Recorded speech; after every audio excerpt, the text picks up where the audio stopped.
Heyo, welcome to another episode of Let's Talk Chesslock Storytime. I'm going to be reading another of my pieces. I hope I get some pieces from other people as we have in the past in the future. But for right now, I'm going to keep reading my stuff.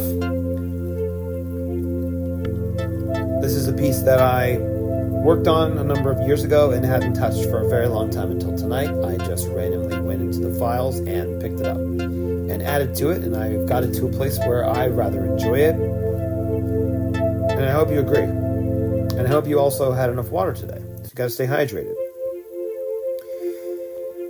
This next piece is called Who Knew Where the Watermelon Bloomed by Tony Chesslock. The rotting toes were the worst part of looking out the window in the morning. That's what Henry called the old married couple that lived in the building next to his. Henry called them the rotting toes.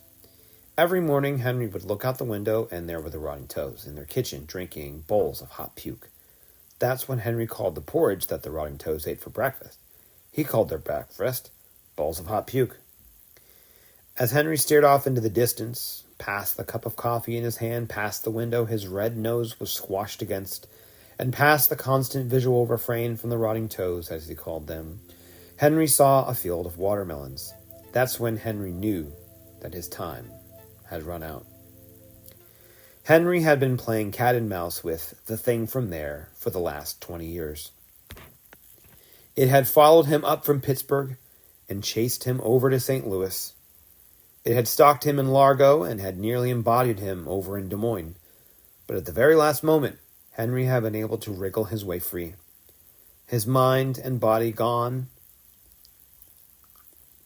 and got on the same page for long enough to pack himself up, make sure all of the compartments were stuffed full of anxious memories, and he was off to settle again somewhere other than where the thing from there was.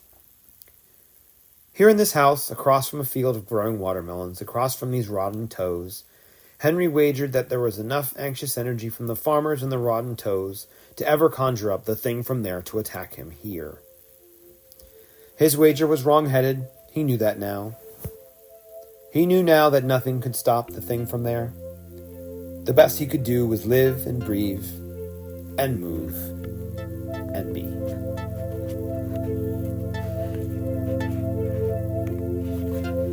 Thank you so much for listening to this very brief, short, and sweet episode of Let's Talk Chesslock Storytime.